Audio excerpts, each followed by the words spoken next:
you doing today, Hi. Jamie? I'm fired up. I'm excited to be with all of Man, our WFG team today. I'm so excited to spend some time with you, Jamie. I feel like I've known you for over 2 decades. Like we We kind of have, grew yeah, up in the business together, we did.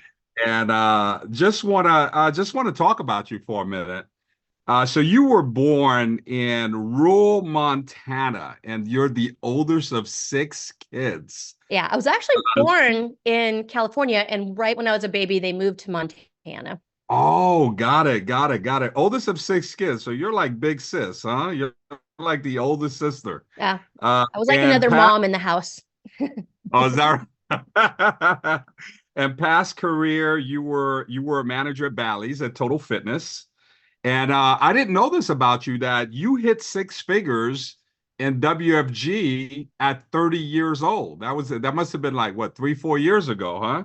Yeah. And youngest female SEBC. Look at you. Man, 4,400 agents and over 100 offices in North America. That's exciting. Man, 380 SMDs plus. And WFG, I was thinking about this. WFG has paid your team over $40 million the last 12 months. That's 40 million points. So excited of that. You're a mom of four, and you're very active in your church and your community and very involved in philanthropic. And you have a really strong heart for serving kids, fighting all kind of causes with kids. And you're the best-selling author of Happy and Strong, which I want to talk about towards the end of this. And one of your motivations for Happy and Strong was to help WFG agents Mhm. have massive success in their business and also in their personal lives. Welcome, Jamie. We're so happy to have you to spend some time with you. And, I've requested some questions from the field, and you guys make sure that you're chatting and you're asking questions and you share some of the things in the chat. Let's keep the chat active. But one of the things that I'd like you to take us back to, Jamie, if you have a few minutes, can you share your personal story with us? Yeah, absolutely. I mean, a lot of people have maybe heard me speak in the past and kind of know a little bit about my story. But most of you guys know I started when I was pretty young in the business. I was 22, just about to turn 23. Like Dan said, I grew up in the middle of nowhere in, in a town that probably is not even on a map. My graduating high school class was 18 kids.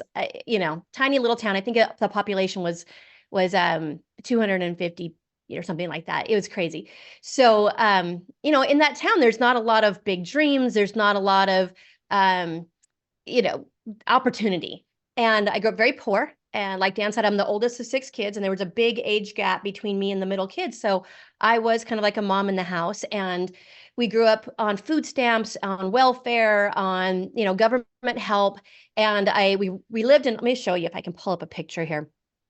If I can pull this up, I'll show you how I grew up if you to give you an idea. Um, let's see. That was my house. That Wow. I don't know, the grass is like 3 foot tall there, but it was a little trailer on the edge of town. It was kind of two trailers that were kind of put together to make our house. We had a wall in the living room that was visqueen wall, meaning like plastic was basically weatherproofing to keep us, warm during the winter. And a lot of times we had to worry about if we were going to have food, if we, had enough money to pay the bills. A lot of times, we had to figure out which bill could we pay this month, if any. My dad was constantly in and out of work, and it was really stressful as a kid. And I really hated, I don't know, I just hated being poor. I hated that feeling of, it was scary. I remember one time I woke up in the winter, and it's in northeastern Montana. So it's one of the coldest places. The Alaskan winds cut right through that corner, negative 50 degrees sometimes. And I woke up in the morning in the winter, and I could see my breath. And I remembered I had to, get ready for school really quick, but I could see my breath. It was freezing in the house. And I remember just having this fear in like, how poor are we? We can't even heat the house. And my first thought was I didn't want my younger siblings to feel like I was feeling. And I grabbed my sisters out of their rooms and I took them all, kind of wrapped them in blankets, brought them to the bathroom, and I plugged in a little electric space heater. And I just remember doing their hair and getting them ready for school and singing songs with them to hopefully had not let them feel what I was feeling. And I hated it. I hated going to school and having to use little tickets instead of the regular stuff to buy my school lunches because we were on government help and everybody kind of knew that we were so poor. We would go back to school shopping at the secondhand store. And so I wanted more than anything when I grew up to find something, a job, a business, something that I didn't have to worry about money, that I didn't have to have arguments in my home with my spouse about finances, divorce and money issues in my home. I wanted peace in my home. I wanted, less stress in my home. I hated that feeling so much of Jamie, can I ask you a question on that? Can I yeah. ask you a question on that? How did you know you were poor? Oh yeah, I knew I was poor. How did you know you were? This is Because you should see sometimes, the inside of this house. yeah, but sometimes when like I grew up in Haiti, like I think back now, but everybody when everybody is at the same place, like was there something distinctive that you were like, oh my God, we're like broke, we're like poor? Like, is there something that happened that made you realize that? Yeah, Or I like, mean, was there a it was a lot of contrast? the language. My dad would use language like just how bad it was, And again, Mm. this worry, this stress, this we can't afford it, And but it was more than that. Like I remember one of the things when I was in my lowest points in the business, I would imagine that house. Inside the house is actually, if you can imagine it, worse than outside of that house. But there was a kitchen drawer that had broke off and you could see the silverware and there was linoleum floors that were peeling up and there was a swamp cooler that had caved in. And I'm like, it's just not safe sometimes. And so I just never wanted to have that feeling. You know what it was too, is I always wanted to do these extracurricular things like a dance class or something. And I just didn't even want to ask because I already knew the answer and I didn't want to hear the guilt trip or money doesn't grow on trees or those types of things. And I wanted to, for my kids, be able to give them opportunity, be able to let them explore their passions, be able to not have to say no all the time when they ask for stuff. But this was my why. This is my sister Jessie.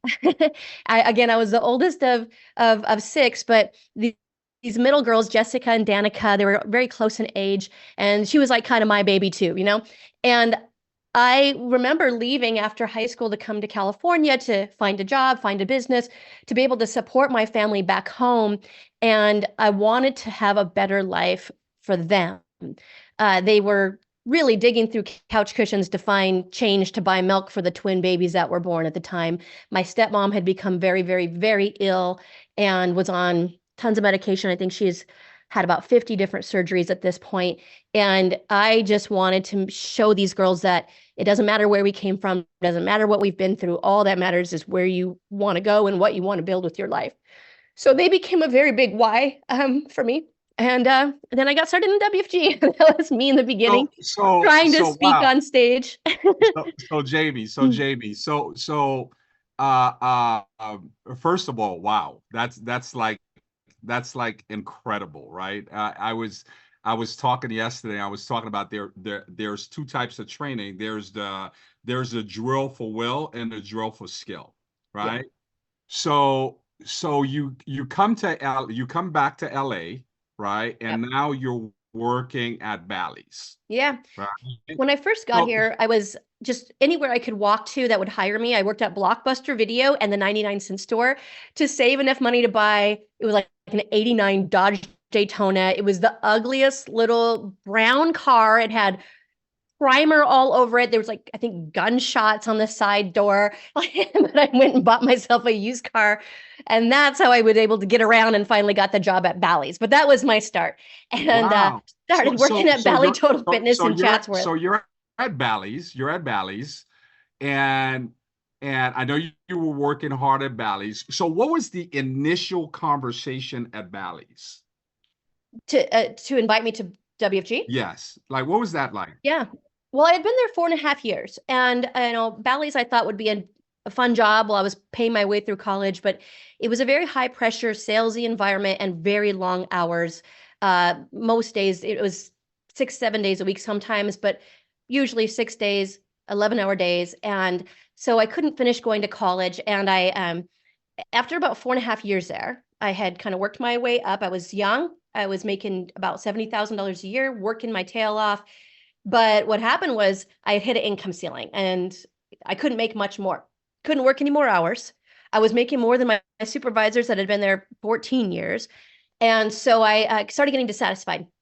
It kind of happens when you lack progression, when you hit a ceiling, a stopping point, and you're not growing anymore. You're not being challenged anymore. There's no reward. There's no fulfillment. And so I was just getting up, going to work, doing the same thing day in and day out, rinse and repeat every single day. And I was over it. And so that combination with no recognition, I would be number one and, couldn't even get a high five. There was no trips to Tahiti or to Hawaii every year, anything like that. And so I just thought, I was having this feeling in my heart that I was wasting my life, Mm, that if I put my heart into something else, my own business or something, that I would be successful, but I didn't know what. Didn't finish college, had no time to even put a resume together or look for a job. So I started just getting very, very, very dissatisfied. I actually had a friend who told me to get my real estate license, so I did that, but never felt comfortable just quitting my job and going and selling real estate and being commission only. So I'd kind of start to learn mortgage and real estate, but never really did anything with it. And then actually was as a spouse. It was a wife of one of the EMDs at the time in the company, wow. and she had just had her second child. She came into the gym, and I was hustling like they had because I was doing so well, and I helped turn around a bunch of these gyms. They put me in this one gym to fix it, and so I was just me like trying to get our budget and our numbers back up and basically fix that gym.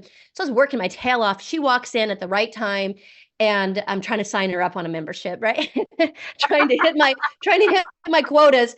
And she's like, I gotta ask my husband. You don't know my husband. So she left. Her husband called me, and surprisingly, because What they did never she come say to you? back. If they don't What did close she? them on the first visit kind of thing over there, like they don't come back. But Oh, she came got you. back. She joined the business. She joined the gym.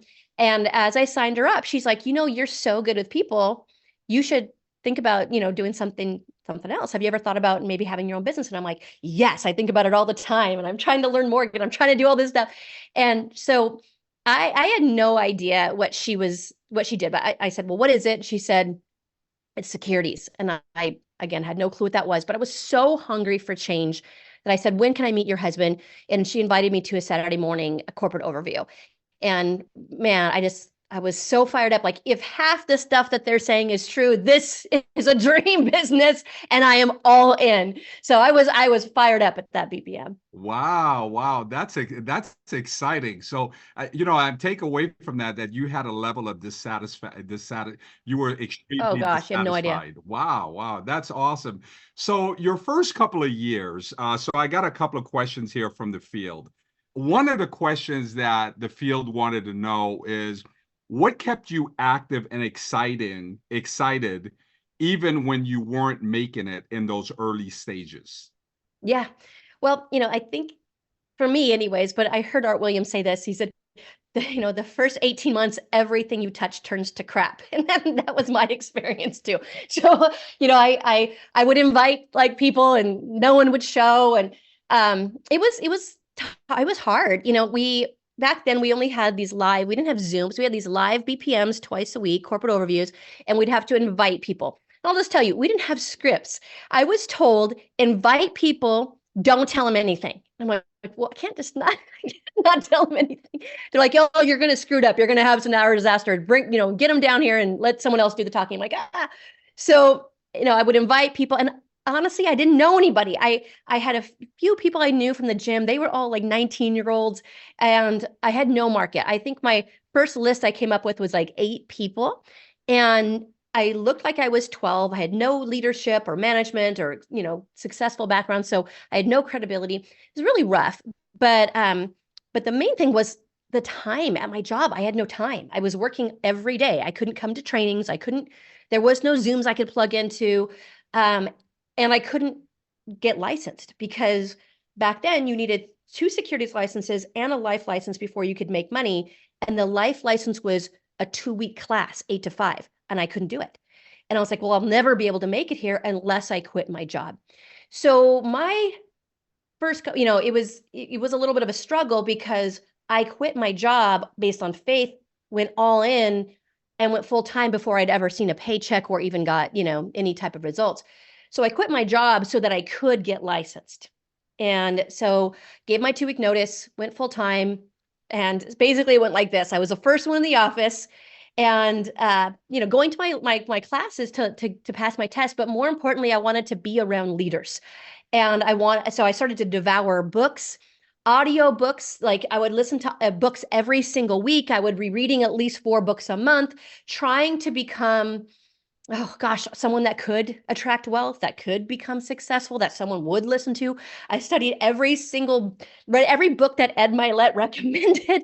I would sneak into meetings that I wasn't even invited to. I flew one time hadn't made a dime, but I flew to Houston to sneak into one of Swan Wynn's meetings.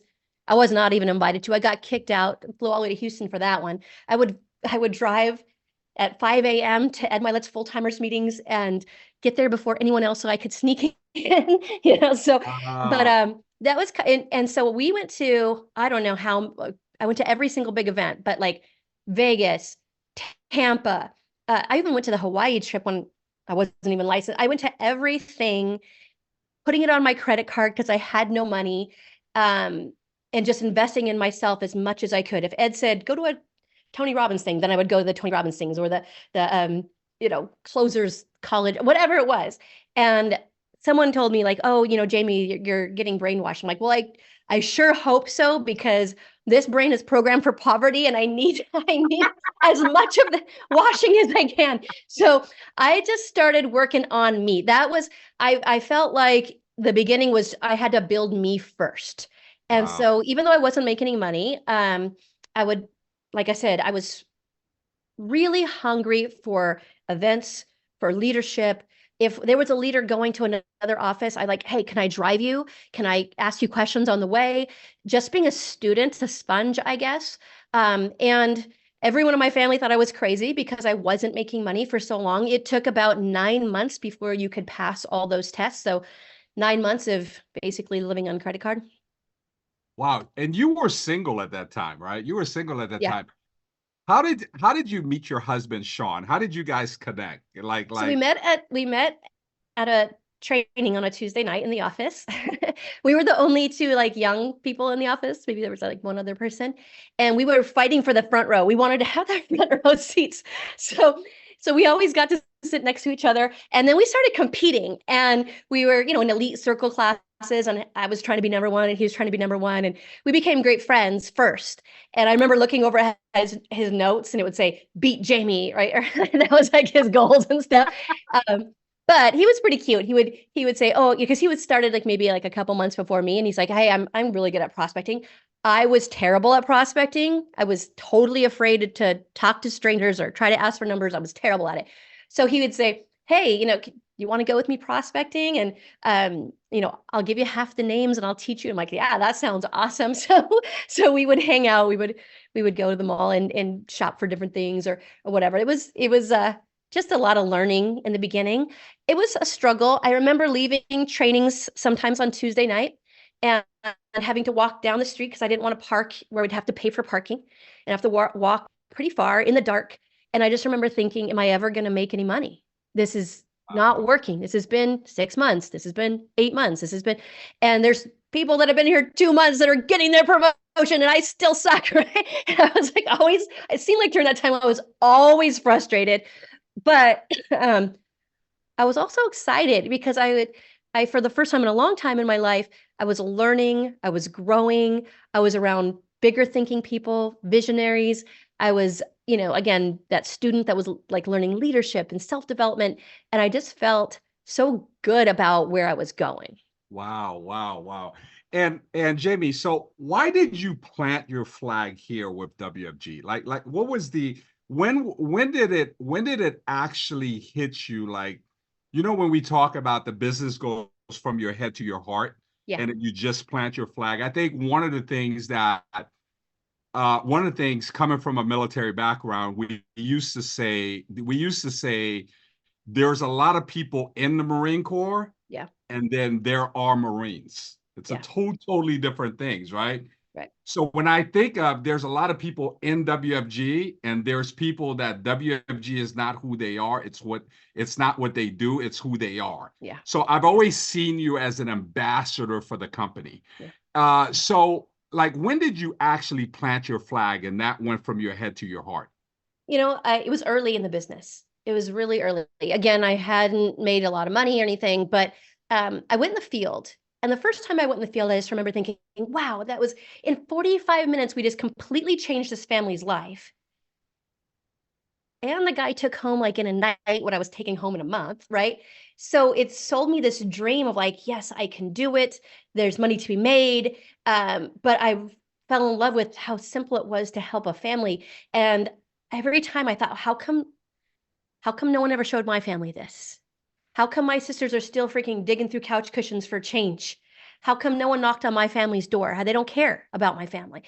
And so I loved every single time that we would go in the field as a trainee and a family their eyes would be open and the burden would be lifted. Sometimes you go into a family's home and um, they're so grateful, and they're like, they want to cook you spaghetti dinner, and they're just so happy. I loved that. I loved that. But for me, I think I think that financial planning is an amazing career and you can make a lot of money and obviously help a lot of people. But why I planted my flag with WFG and decided this is it, this was like, this is where my family's dreams are going to come true. And I'm going to make it here or I'm going to die trying. Like they're going to find me dead in the office or they're going to find me at the top of the freaking bulletin. That's it. But it was because of the people. I went to a few big events and then I went to the Hawaii trip. And I remember meeting people like Linda Linder and Jack Linder and watching Rich Thawley playing with his kids, getting to spend time around the pool with Ed Milet. And I just felt like there's something very special, very unique here. WFG gives everybody a shot, takes in everybody, no matter where they came from or how maybe broken they might be or how insecure they might be. And it slowly builds them up, but it builds them way past what they believed was possible till they become these like just life changers for so many people and world changers. So I just felt like there was something special here, that it was, I don't know, it was like magic. You know what I mean? There was just this magic here of crusade and dream and heart that they will take someone like me, number one, and give them a chance, but then take an ordinary person and make it an extraordinary life. And I don't know if there was other companies that do that or other industries that do that. All I knew is I found my shot and I wasn't going to blow it.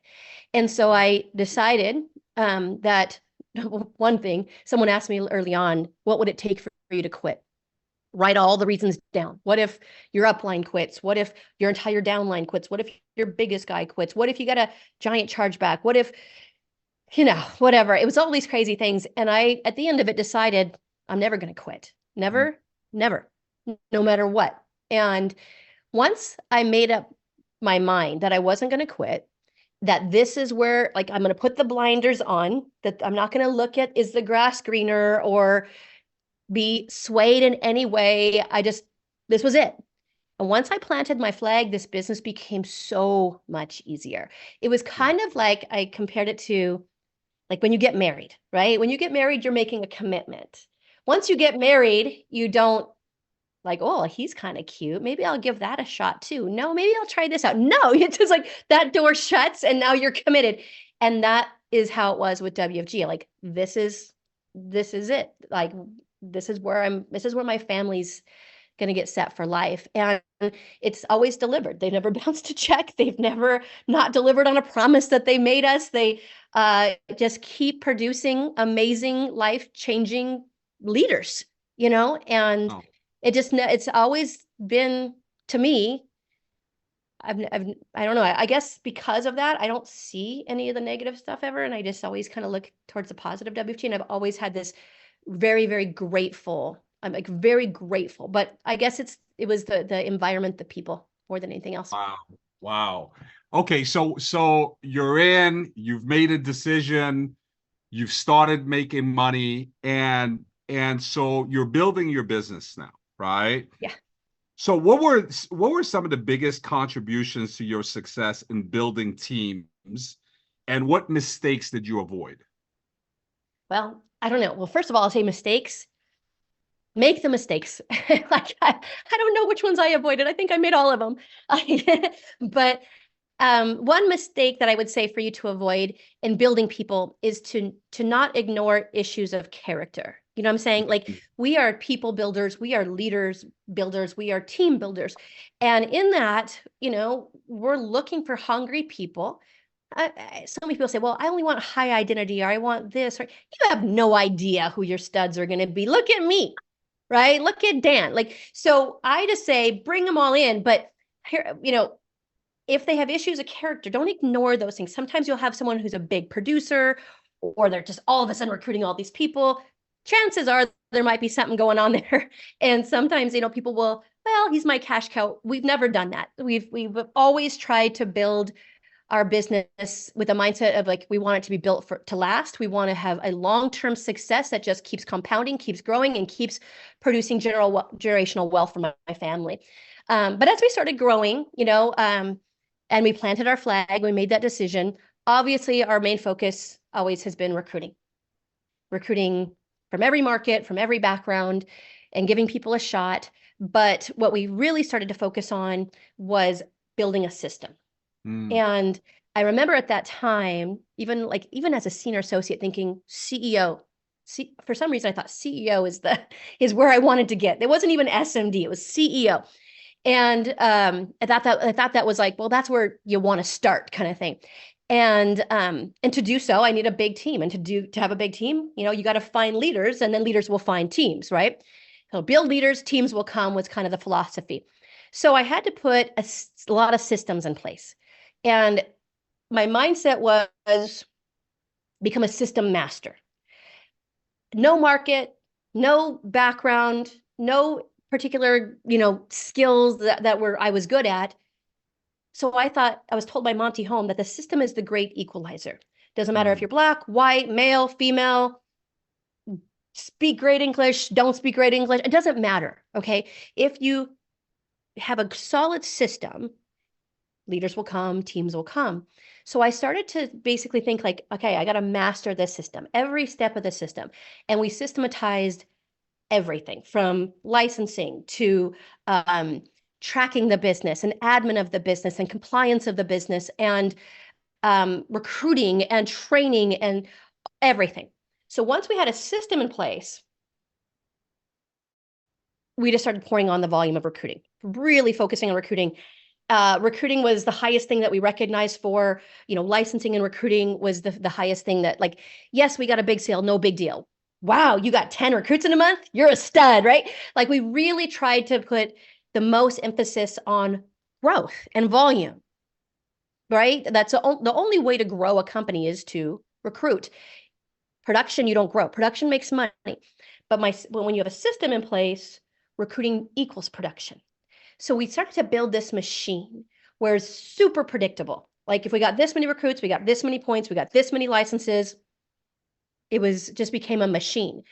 But at that point, once everything is so systematized, we just then again poured in the volume of recruiting. But I could delegate everything except for people, except for leadership building.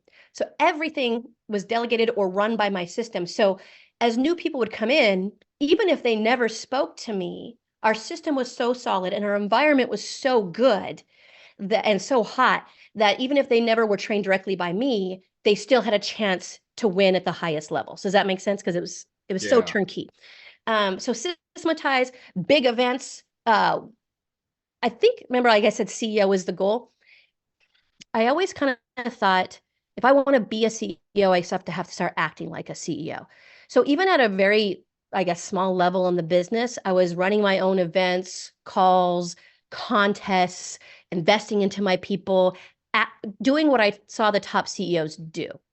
I Mm. was always aligned, 100% coachable, 100% aligned with my leadership, with WFG, with the system, super coachable. I'll tell you, Ed and Rich and all those guys would tell you Jamie's the most coachable Mhm. person, so I Sounds always like you were, did. sounds like you were and still are a really great student of the business. Mm, yeah, yeah. And Let me ask you this, Jamie. So, what specific actions did you take with your teammates that contributed to developing so many successful leaders? yeah, that's a great question. So when you have your system in place, and of course you're bringing enough raw material in, recruits in. Mhm. And so as a base, we wanted to always be over 25 recruits a month. We were always going for bigger hierarchy numbers of recruiting, but you're bringing in this volume. And then the specific actions I took was we would kind of filter them, like who, has a, if they had a super negative spouse, I would try to get in there and, meet the spouse. But I was looking for couple power. I was looking for things like coachability, and they became a client and started implementing the things they believed in what we do. So I'm looking for these coachable people every month with all the new people coming in. And so I have filtering things and ways to communicate to find who are the hungry people, who are the coachable people. And those ones I would pull and like pull them apart and set them aside, like, and meet with them specifically, separate them from the pack and spend individual time with them. So every, every day pretty much, but at least certain times throughout the week, I would have small meetings with just my superstars that are up and coming, or people that I think could be the next SMDs, or maybe my SMDs that I think could be the next CEOs. And I'm individually meeting with them and their spouse and figuring out, again, really trying to light their fire. What are their whys? What are their goals? Practice dreaming together, getting clarity on what's next. I think so many times people will say, well, I got to train my team. So they boot camp or they do a big event and they try to train, a big group of people. My system has all of that in place, but I'm trying to find the hungry ones and separate them and meet with them individually with their spouse or into small groups where they feel special, maybe even do some reverse taproting, which is taking them to other leaders, to my leaders, to have little contests specifically for them that they know. I want all of them to know that I believe in them. And that's true. I believe in our system so much that no matter who you are, you can come in and you can win if you want it bad enough here. But I wanted these separate people to know specifically why I believed in them often. It's not enough to believe in your people. They have to hear it from you, directly from you often. And so I mean, massive communication, especially as your team gets bigger. Um, think of like if you're, let's say, a farmer or or something, right? And you have all these plants. I don't know, in Montana, it's wheat and durum fields, but you have all these rows and rows and rows, and you're this farmer. And so this is your team. And you have to have some type of irrigation system where every last plant in the very last row is getting watered or they're going to die. That water is the love, EPR, communication, challenge, giving clarity, giving directives. So you have to have a great system for communication, but you have to be looking for leaders. I'm recruiting everyone, giving everyone a shot, but I'm looking for leaders, separating them immediately and having special things just for them, having them over at my home, Sean and I would go on date nights with couples on the team that we really believed in, that we wanted to. Also, again, that communication, I do a lot of personal communication through all kinds of different means, but one is handwritten notes. And I'll send about, I don't know, hundreds of 500 plus handwritten notes sometimes in a month. Wow, wow, wow, wow, wow.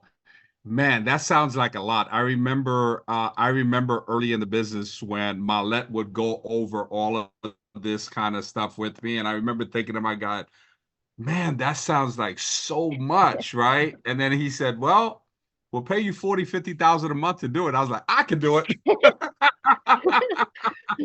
It's so So let funny. me, Rialma show one time, said, he was recruiting someone, and he said, oh, you have to do this and you have to do that. And they're like, oh, I don't know if I can do that. I don't know if I want to do that. That seems like a lot. He's like, if I paid you $1 million and I told you to shovel crap, horse crap, would you do it? He's like, yeah. He's like, well, this is way better than shoveling crap, right? So this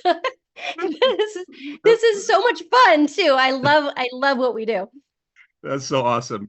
So along that, Jamie, so now you've got a team built, you've got some leaders, right? What are some of the actions you took to provide SMDs and executive leaders that supports their continuous growth? So one part of it was you growing, but now you're in a position where you're a leader leading leaders. Yeah. How was that transition for you?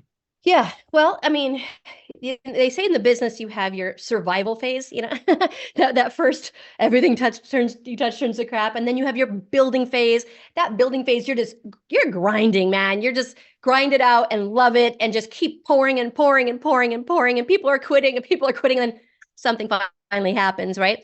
And then there's the orchestration phase, and you have leaders and you have residual income, and we're have been at multiple millions of income for a while. We're over 3 million now, and we have so many amazing leaders like Cash Rastan and Michael Coleman and Hannah Hornstein, just wonderful EVCs and SEVCs, couple $1 million earner. Cash makes multiple seven figures. But here's the thing: no matter how big they are, they're still human beings. They still need recognition. They still need encouragement, praise. They still need to have their vision stretched. So I'll tell you, for me, the best thing I can do for these guys is my personal example. So I still have a base shop. I'm still promoting SMDs. I have a guy that I just recruited this year, and he got licensed very fast, made 40 grand his first month, made $250,000 his, I think, 6th month in the business, and he's SMD already, and he's promoting SMDs. So I want to still set that personal example that I'm looking for, building leaders, and I'm in the game and in the hunt, and I love it. So I'm doing that, but I want to support. It's kind of like you're building multiple teams. You're building your base shop still. I'm still trying to build me. I think I still invest more in personal development than most people on my team, right? But you're also building these leaders. And so we will do leadership meetings and SMD meetings, but I also try to do overlapping leadership. So I have last Saturday, one of my SMDs introduced me, and I was about to train. And he said, put in the chat, and this is, these are mostly training associates. And there was, I think, 600 people on. He said, put in the chat if Jamie's reached out to you in the last 2 weeks. And the chat blew up. These are training associates that are way deep in my hierarchy, 5 and 6 generations from me. And all these people said, and then what Idabari Zulu said was, Jamie's talking to my guys before I'm talking to my guys.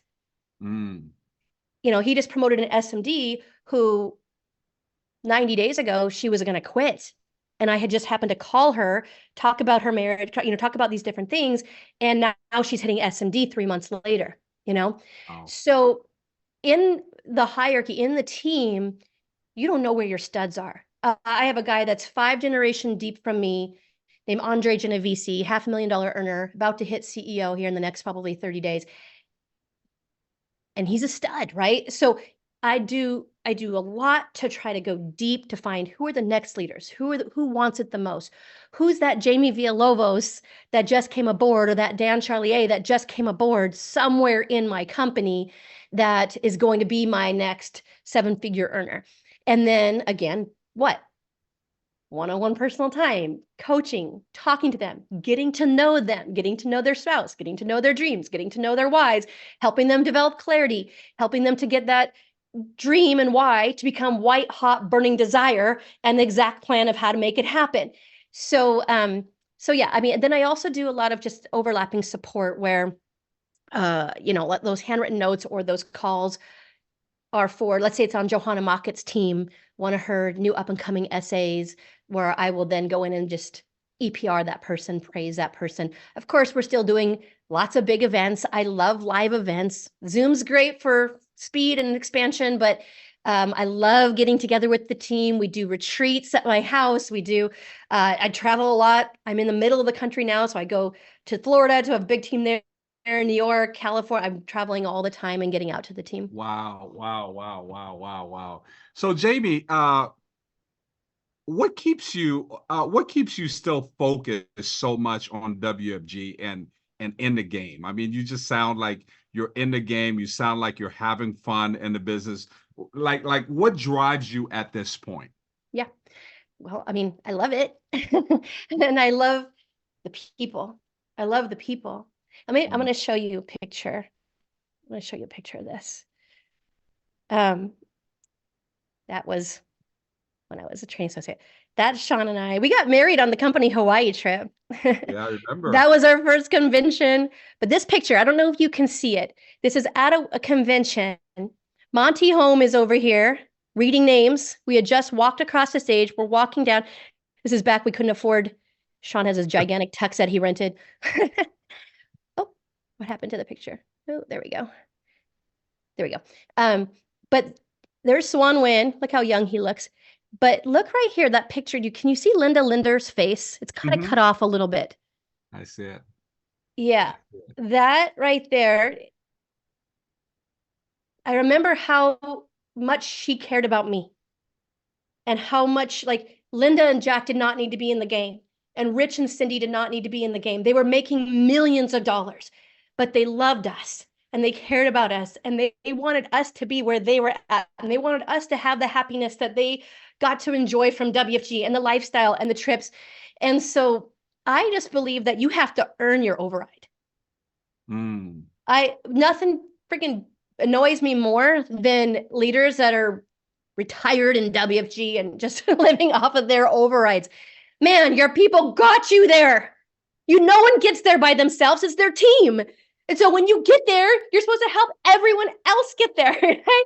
And so I love that cash is blowing up right now. And Dana is living a great life. And, all these wonderful people are coming. Raul, our newest EVC, Raul, is such a stud. And he just had a baby and him and his wife are phenomenal. And I love seeing that, and even when they're going through their hard times, I don't say it to their face, but I kind of like when they're going through their hard times too, because I know that's like the adversity that they need to become the person that can lead thousands, that can help other people through it. So I went through a lot of crap, more crap than probably anybody on this call is going to go through. I had some crazy stuff with uplines. I had a BOM that's no longer with the company that would take half my sales. He would cross off and put his name as a split sale on everything.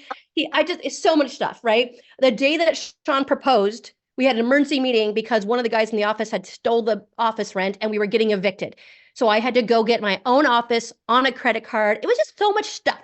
And all those hard things. I had a whole CEO team quit on me in one day. I had a $70,000 chargeback one day. I've had so much crap. But all those things, even the times that I did want to quit, I remember crying one night telling Sean, I'm going to quit. You're going to do it yourself. He's like, yeah, right. You love it too much. You love the people too much. I'm like, you watch me. Try to do it yourself. But I remember that night trying to go to bed and laying in my bed, pissed off at everybody and everything.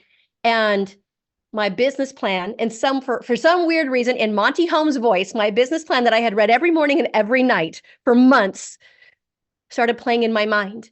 And I thought, who's going to retire my dad? Who's going to take care of my sisters? And I went in the middle of the night, I got up, Sean was sleeping, and I went and got my business plan, and I went to the bathroom, and I started reading it out loud over and over until I could feel it like burning in my chest, and I was crying. And the next morning, I was the first one in the office making phone calls.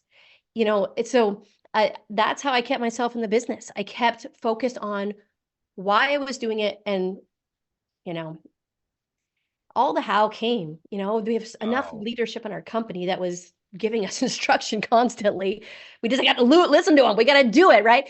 But now I want that for other people. I want them to have what we have. I want them to go on all these amazing trips with us. I want them to have that feeling of complete freedom, but it's just, how it is, Dad. It's more than just financial freedom in WFG. It's again, that magic. It's this, I don't know, just knowing that you're in business with people that love you, that care about you, that have your back, that I don't know. I want to be like Linda Linder for my team. I saw that picture and I saw the look on her face, watching Sean and I just give the high fives and take the picture, and she's proud of us and she loves us. I just don't know places that offer something like that, you That's know? so awesome. So, anyways, that's one of the reasons that I'm still engaged as my people. And WG, all of you guys that are listening. There's That's people on this call that no one knows your name yet, but you're going to be one of a household name in WFG that's an inspiration to, thousands and thousands of people. And you're going to be a hero to your clients and to your family and to your kids. And so I don't know. So I love that. Ed always said our best people have not even been prospected yet. And I never believed him when he would say that. You know how he always say that, Dan? And I was like, are you kidding? We have Swan Wind, right? Like, but he then months, years before Raja Dhaliwal was ever prospected, Ed would say stuff like that. Our biggest people haven't been prospected yet. So the other reason is because, and then now you got Daniel and Linda Fumbo. Yeah, it's crazy. It's crazy. But probably my biggest why now is, yeah, even if I'm making 3 million residual, and I'll tell you, it's as good as you think financial independence is and not having to worry about money, it's a million times better. Okay. But as good as you think it is, residual income, set for life, kids can go to the best schools, all that wonderful stuff. If you're not growing, you're dying. One of the keys to happiness is progression, that you're growing. So like Johanna Mockett's one of my CEOs. She's amazing. She was a waitress before she came in and met us, right? So she's waiting tables, young girl. Now she's a CEO, making tons of money, great mom of 4 little girls. She just has a wonderful life. She's making over $500,000 a year. But if Johanna doesn't continue to work on herself and grow and chase dreams, continues to make $500,000, she's going to get unhappiness, discontent with her life because there's no progression. So it's important that Johanna now figures out what next, right? And maybe what good can I do? So for me, I remember when I had $500,000, that's more money than anybody in my family's ever even thought about dreaming about, right? So, but I wanted to say, okay, well, what's next? And then I figured out what new whys I had or what new passions I have. So for me, I for the goals that I have and the checks that I want to write for the contribution and things I want to do for different charities and different things, I can write some pretty big checks right now, but I can't just write checks like Thali writes, like it's nothing. So, so the things that I want to do, I got to learn and change and grow and have a bigger team. Right? If you want to double your income, just double your size of your team. It's right. That's how this thing works. So I want to continue to grow, continue to set a big example for my team. And again, what else am I going to do? I love this thing so much. Like, what am I going to do? Sit at home and do Pinterest crafts or something? This is awesome. So Jaime, what inspired you to become an author? What inspired you to do Happy and Strong? And like why did you do that? What inspired that? I didn't ever want to write a book. Actually, a few people had asked me to co-author books with them in the past, and I was like, nope, I don't want a distraction. I'm all in WFG. Get away from me, right? And it was actually before COVID. I was with Ed Milet at his house in Laguna, and just doing our normal goal setting stuff. And, he's constantly stretching my vision, but he said something. He's like, Jaime, I coach all these women in and outside of WFG, all kinds of different industries. And he's like, and you're different than the rest of them. He said, you're the only one that it's like, you're still married, you have a bunch of kids, you travel the world, you do all this philanthropy, you're super happy. He's like, he was talking about the lifestyle we have. He's like, you need to share that. And I said, honestly, that's one of my favorite things in the business to talk about is when, you have couples come into your office and they say, Jaime, we're making $500,000 a year now, but now we're arguing. We can't figure out our roles, or now we don't have enough time with our kids, and kind of coaching them to be able to have it all, like I saw with Thali and with Jack and Linda and Juan Swan, and how this amazing magic lifestyle that WFG offers. That was my favorite part about the business. So I said, okay, and Ed and I were starting to talk, and I said, I have in my mind. It was actually, I was at a church thing one time, and kind of through inspiration, happy and strong came into my mind. And I remember hearing that phrase the first time from Rich Thali, when he said happiness, he said success. He said success is being happy and strong. Like when you get there, when you've made all the money, you can sleep at night, you're happy, you have peace in your heart, right? And your family's strong. And so I called Thali and I said, hey, do you mind if I use this phrase? I don't know what for yet. I just have it in my mind and my heart that I want to do something with this. It was years before that meeting with Ed. But anyways, after that meeting with Ed, I decided to do a happy and strong event for our team. And man, single people, couples, everybody came in, and it was just me coaching them on how to have the balance, how to have faith, family, business, all these things. But also, I was finding WFG leaders, like CEOs and EVCs, would come up to me and Sean in Hawaii and say, Jamie, how do you save money? I'm like, what are you talking about? Like, it doesn't even make sense to me. We're in the business of saving money. But they had no money saved, even though they were CEOs. And they were stressed out, or they just didn't, know how to balance it and, do these different things with their kids. So I was coaching people in WG too. That event was so good. And so, we did a couple different things. We did a couples thing. But then during COVID, people kept saying, like, you need to write a book. And I was like, no, I'm not going to. I don't want the distraction. Then my aunt called me, you need to write a book. And then you need to write a book. And John Maxwell was like, hey, you should do this. And so I was journaling one night, and I said, well, if I was going to, what would I do? And then all this inspiration came. So I did it during COVID. We had a little bit of extra time. It was funny. As soon as I had thought I might do it, my mom called and said, hey, I'm bored in Texas. I'm in quarantine. I'm coming out. If you have any new projects you want to work on, I will do the drop-offs, the pickups, and the cooking. I'm like, huh, okay. So, just kind of did that during that time. But the idea was to kind of share with my team, but also anyone in WFG, the stories of the beginning, like that survival phase, and how to become successful in business, and to do the mindset and the work to get the success. WFG's, it's not easy. It's simple, but it's not easy. 100%, bazillion percent worth it, but not easy.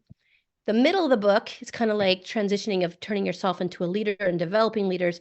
And then that last half is what everybody wants. How do you balance it all and stuff like that? So it was just really I just see so many people do WFG and they're like stressed out, running around like a chicken with their head cut off, complaining about, not having any time, or, like arguing with their spouse, trying to get their spouse to do more and get more involved. And I'm like, you're just doing it wrong. Like, this business is so much fun and so fulfilling. And so WFG, I won't even say WFG, success demands that you pay a price. In success in anything, in marriage, it takes work, but so success demands you pay a price.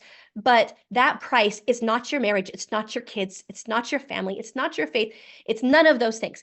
So WFG,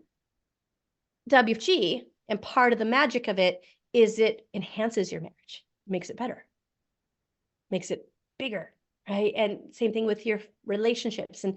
And so I don't know. So I think that's why I felt I wouldn't have done it. I wouldn't have written it. I wouldn't have wasted. Trust me, I wouldn't have wasted any time on it if I didn't think that it wouldn't help our leaders in the business.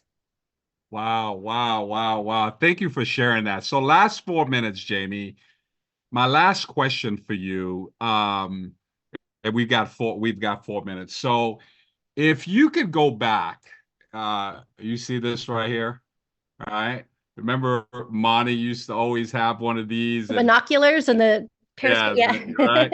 So if you could go back to your younger self, right? This is before all the books.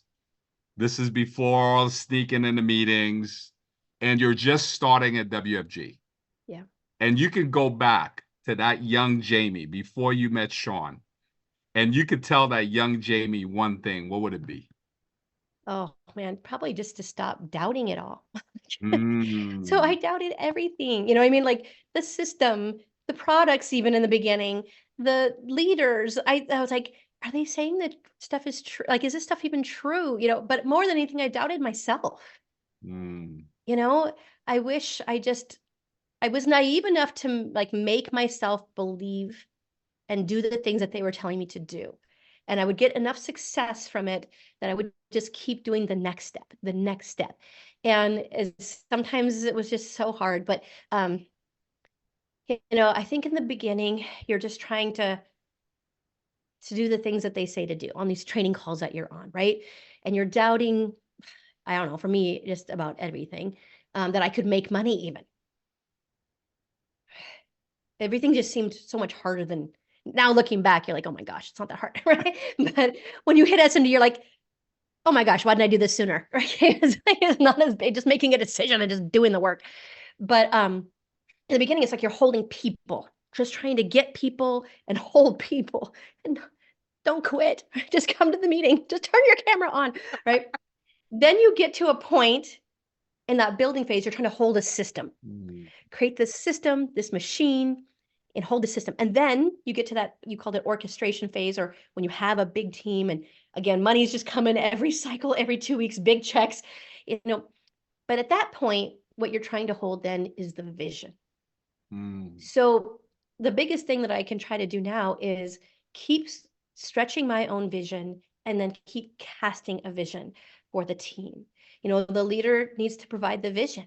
You know, that scripture where there is no vision, the people will perish. If you are the leader, and you all are, every one of you is a leader, even if it's just of yourself at this point, because you have no teammates, but you gotta work. I mean, that's the difference of the 1%ers or the 2%ers is they invest a lot of time on themselves, but more importantly in figuring out what their vision is. And then like what their vision for their ideal life is, their ideal marriage, their family. You know, it's where am I going? When it's all said and done, when all the awards and the events and the clapping and the high fives and the trophies and the promotion, when all of it's over, why are you here? What are you doing this for? Getting clear on that vision and then somehow taking that thing that freaking fires you up and connecting it to what is good for your team. Like Ed Milet would say, create a vision so big that everyone on your team can fit inside of it and they can win at the highest levels. So I have to constantly look at my vision and say, man, if I was Ed Milet, if he was at my position, is this what he would be selling his team? Am I thinking too small? You know, and I would rewrite my vision and dig even deeper and say, oh, what's possible? Until I scare the crap out of myself. No wonder I doubted myself all the time because I just kept making myself think bigger and dream bigger. And, you know, and even though I felt like, well, I might fall flat on my face, but hey, at least I'll be making more money than I'm making right now. Like, let's go.